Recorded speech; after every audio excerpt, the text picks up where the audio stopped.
Hey, I'm Casey Moore, and here I want to introduce the athletic movement principles today.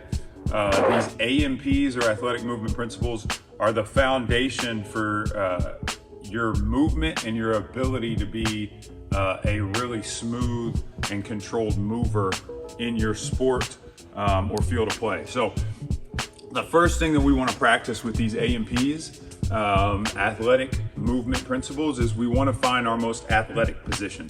So I just want to think, whatever it is for my sport, tennis, golf, basketball, soccer, baseball, whatever it is, I want to be able to find my most athletic stance, right? Think about being in a triple threat or in a defensive position, or think about being in a golf stance or in a batter's box. Where's your most athletic position? And this should be a position that feels really comfortable. If you notice, my knees are not hanging over my toes, and my spine is an extension and it's not rounded over. So these principles, these athletic movement principles, the foundation is based on you being able to maintain your midline. So when we think midline, that's either forward, back, or side to side. I don't ever want to lose midline. Here I've lost midline. Here I've lost midline. Here I've got my athletic position and I'm really loaded through my feet and my hips, and I feel like all of my weight is in the middle. That's what we mean by midline. So we're gonna focus on midline. We're also gonna focus on center of gravity. So here I am in the center. I don't wanna lose center of gravity. So when I move this ball, I don't wanna lose my center of gravity, whether it's tilting or whether it's shifting with my hips. I wanna always maintain my center of gravity control and my midline. I don't ever wanna lose midline. So some really common compensations here is to not let your hips work and to really use your knees and your spine. So we're gonna focus on protecting the spine and knees, being stable there, and really having good movement, quality movement in our hips and ankles. So the way that we're gonna work on this is just with a simple drill of finding athletic position. You should be able to stand here for an extended period of time if you're an athlete. We shouldn't feel like I need to put my hands on my knees or anything. First thing we're gonna do is work on these ankle rolls, and we're gonna do it one leg at a time so you can start to understand this concept. I'm gonna work on driving my knee out and in right here, rolling from my pinky toe to my big toe. So I'm abducting at the hip, I'm moving it out. I'm adducting at the hip, but what I'm really doing is creating some inversion here and some external rotation here. Internal rotation here, some eversion here. So I'm trying to learn how to be really strong at my ankles without losing my midline. If you notice, I'm not shifting my hips to do this, and we can do this on both legs. We're just working on getting some quality movement at the ankle and at the hip. I love to do this with a 4-pound ball, medicine ball. Here I'm just using a basketball, but what I want you to understand is we can move our knees or our ankles and our hips. And even though it looks like the knee's moving, it's really my ankle and my hips doing the work here. And I'm never losing my athletic advantage. So we always want to keep a physical advantage and be able to maintain athleticism. Once we've gotten really good at these single legs, we're gonna start to work on our ankle rolls. So these are our 2-leg ankle rolls. I'm really trying to feel my ankles and my hips without losing midline. So if you feel like you can't stop your hips from shifting, or you start to get in this position and it doesn't feel nice and loose and comfortable, then we need to spend a lot more time on this. And the best way to do that is to film yourself to see if you're doing it right. This is a repetition drill. We want to practice this daily for a lot of reps so that this just becomes natural and unconscious for us. So these are our ankle rolls. We're going to do a lot of these where we're just focused on keeping it in the middle. And if you think about any movement in your sport, it's going to involve this in some way or another, most likely, okay? So these are our athletic movement principles. Principle number 1, maintain midline. Principle number 2, keep your center of gravity stay in a physical advantage. That's what we want. I want you to feel like you're always strong. And this is gonna lead us into our big circle, okay? The big circle is a drill to really help us hone in on how do we keep it in the middle no matter what angle or position we need to be in. So I like to start low for this drill. I want you to think about 2 spots on this drill. The low and the high. So in this low position, I'm gonna travel this way. I don't lose midline. I'm gonna go from these 2 parts right here where I open up and let that ball travel through without losing midline. When I get to either one of these spots, using my hips to take me there, not the ball, I'm gonna start to push through my hips to bring myself up. So it's my lower body bringing me up. I'm not tilting, I'm keeping this ball strong and straight so that I can bring it right over my head into midline. This is where I have midline. So I'm just gonna try to keep the biggest circle that I can in this big circle and move as slowly as I can. I'm moving a lot quicker right now. I want you to move as slow as you possibly can, really trying to feel what are my ankles, knees, and hips doing? What's my spine doing? And am I keeping midline? Can I stop at any point and feel like I'm super strong? That's what I want you to think about.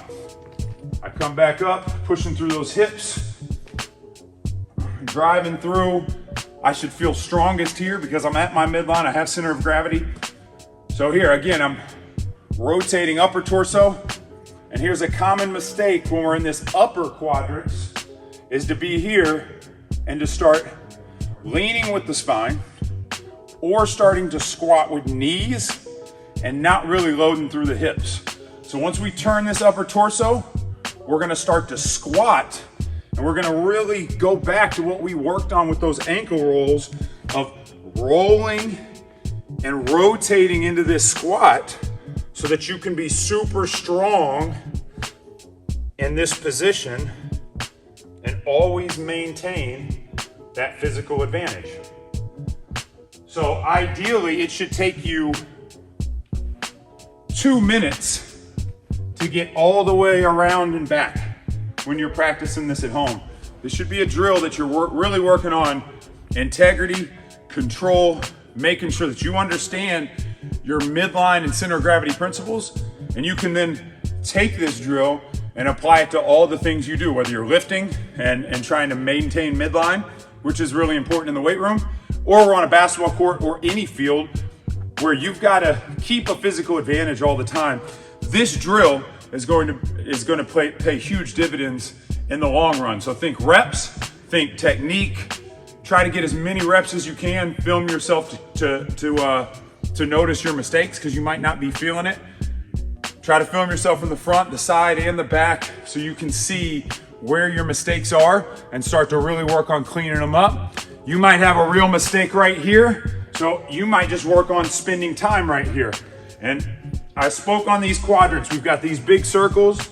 To go from up to down, what I'm really trying to do is just lower my center of gravity. So I'm dropping this midline. It's coming from up to down.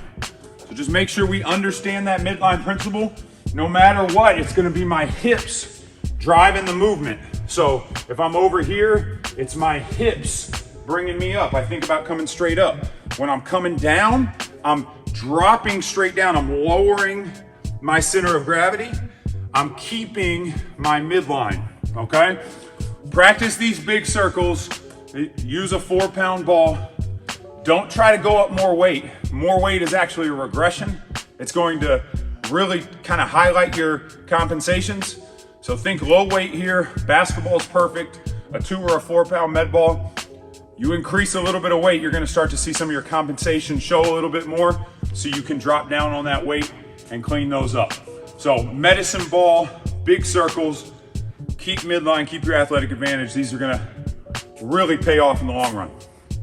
All right, this last athletic movement principle drill that we're gonna work on in this video is a med ball chest pass. And you can also use a basketball for this.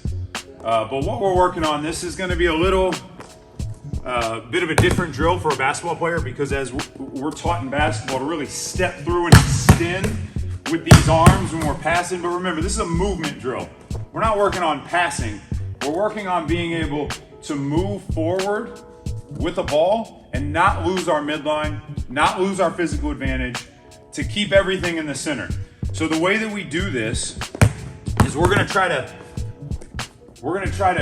push through our lower body and really extend and lunge to the wall in front of us. So I'm working on establishing midline. I don't want to be overloaded on front leg. I don't want to be overloaded torso leaning on back leg. I want to make sure that I've got this midline position. I'm really going to get low and drive off this back leg. And I'm not trying to extend my arms. I'm going to stay short in my arms. It'll look like this. I'm going to punch through, and I'm kind of keeping some T-Rex arms because I want this punch coming through my chest and my core and my hips. It's the lower body we're trying to get. So I'm just going to practice a few of these. I try to stride. Notice I catch with midline. I'm trying to maintain that physical advantage every time. This is not a power drill as much as it is a control and a technique drill. So I'm trying to get really good at getting low and long off that back leg, making sure I can catch without my forward lean, making sure I'm not really using my arms here so if that chest falls forward, I'm not maintaining my physical advantage. You can also do this with a basketball, and this can become an endurance drill. So we're just gonna alternate these feet, find a rhythm. This is what you're ultimately trying to get to when you're practicing this. If you're really struggling, trying to push off and get an easy push off here, you can work on this without passing a ball and just start to work on this step and gather. Step and gather. Because this is ultimately what we want to see. And we see this a lot in the league where guys are able to disguise where they're passing and then pop a pass. And that pass comes with a lot of force because they never lose midline, okay? They keep a physical advantage. So that's what we're gonna work on here. We're gonna work on striding through this lower body, trying to stay low, and that ball shouldn't have any spin to it. I'm just trying to punch it forward and keep midline.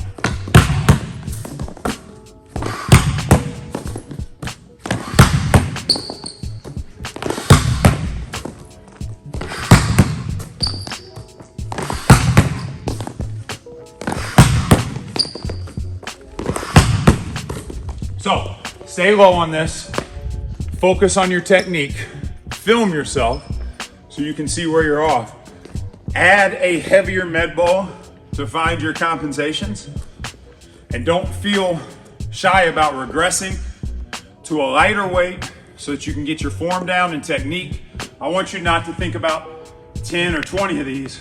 I want you to think 100, 200, 1,000, 2,000. This is a reps game. Can you complete more and more quality reps where you can move in this drill and never lose your midline, never lose your athletic advantage? That's what our med ball chest pass is all about. It's not trying to throw the ball as hard as we can. It's about maintaining integrity as we move, staying low and staying strong so that you're your most powerful self. Hope this helps. These drills are gonna go a long ways. Leave a comment, let me know how this applies to your sport and how you find it helping you when you practice this. So these drills have a lot of benefits to them, but they take a lot of practice. So practice them, film yourself, let me know how they go. I'm here to help you be a better mover and to get more buckets on the court.